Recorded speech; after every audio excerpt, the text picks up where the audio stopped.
তরুণ বয়সী ছেলেরা রাস্তায় দাঁড়িয়ে নিজের জীবন দিয়েছে কি জন্য? নিজের দেশকে ভালো জায়গায় দেখতে চায় এই জন্য, নিজের দেশের একজন গর্বিত নাগরিক হিসেবে নিজেকে প্রতিষ্ঠিত করতে চায় এই জন্য। কিন্তু আমাদের দেশ কি কখনোই ভালো হবে? এ দেশ জানাই না কোথায় টাকা ঢালতে হবে আর কোথায় টাকা ঢালতে হবে না। তুমি জানো এই গেমিং মার্কেট 2025 সালে $189 বিলিয়ন, যেখানে 3.6 বিলিয়ন শুধু স্পোর্টস প্লেয়ার, মানে পৃথিবীর প্রায় অর্ধেক ইন্টারনেট ব্যবহারকারী জনগণ কোনো না কোনো ভাবে গেমের সাথে জড়িত আছে।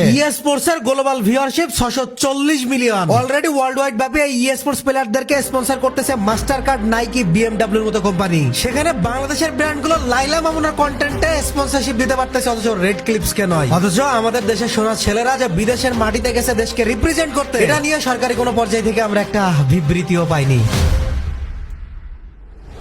আরে আমাদের অ্যাটেনশন যে সব রিপন ভিডিও নিয়ে চলে যাচ্ছে, রাস্তায় দাঁড়িয়ে বড় বড় আপারা কেক বিক্রি করতেছে, আমাদের অ্যাটেনশন সব ওইখানে চলে যাচ্ছে। দেশের একটা টপ ট্যালেন্ট বিশ্ব মঞ্চে যারা দেশকে রিপ্রেজেন্ট করতেছে, তবু কোনো বিগ ব্র্যান্ড তাদের পাশে নেই। বললাম না, গ্লোবাল র্যাঙ্কিং এ Mastercard, BMW, Mercedes, Nike, Puma, Red Bull, Monster মতো বড় বড় ব্র্যান্ডরা স্পোর্টস এ তাদের পোর্টফোলিও বানাচ্ছে। স্পোর্টস এর বড় বড় প্লেয়ারদের তারা স্পন্সরশিপ দিচ্ছে। বাইরের দেশের একজন স্পোর্টস প্লেয়ার মান্থলি $10,000 থেকে $1,00,000 পর্যন্ত বেতন পাচ্ছে। আর এটা কিন্তু গাইস ওই ব্র্যান্ড আছে ফাফাও টাকা দিচ্ছে, বিষয়টা এমন না। কোটি কোটি মানুষ এই স্পোর্টস দেখছে। লিগ অফ লেজেন্ডস ওয়ার্ল্ড 2023 এ একটা ইভেন্টে 20,000 মানুষ জায়গায় বসে ইভেন্টটা দেখেছে এবং অনলাইনে 6.4 মিলিয়ন মানুষ একসাথে ওই গেমটা উপভোগ করেছে। এজন্য ব্র্যান্ডের রিটার্ন এখানেও আছে। কিন্তু দুর্ভাগ্য ওই যে কৃষকের দেশে আবার কিসের স্পোর্টস? এই যে রিটার্ন আছে, এই যে অডিয়েন্স আছে, এটা আমাদের দেশের ব্র্যান্ডরা বোঝে না। আমাদের চোখে গেমিং মানে টাইম ওয়েস্ট, এই পুরনো মিথ এখনো আমাদের বেডরুমে রয়েছে। কিন্তু গ্লোবালি বড় বড় ব্র্যান্ডরা এই স্পোর্টস কে, এই গেমিং কে প্রিমিয়াম ইউথ অ্যাটেনশন হিসেবে দেখে।